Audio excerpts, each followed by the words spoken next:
the next one, no, the next one in my list here, wait a second, okay?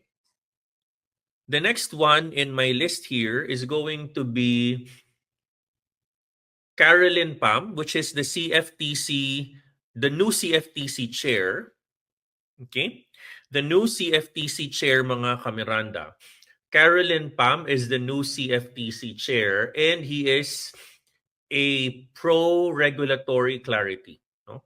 So maganda rin yan. A pro-regulatory clarity. No? So maganda rin yan.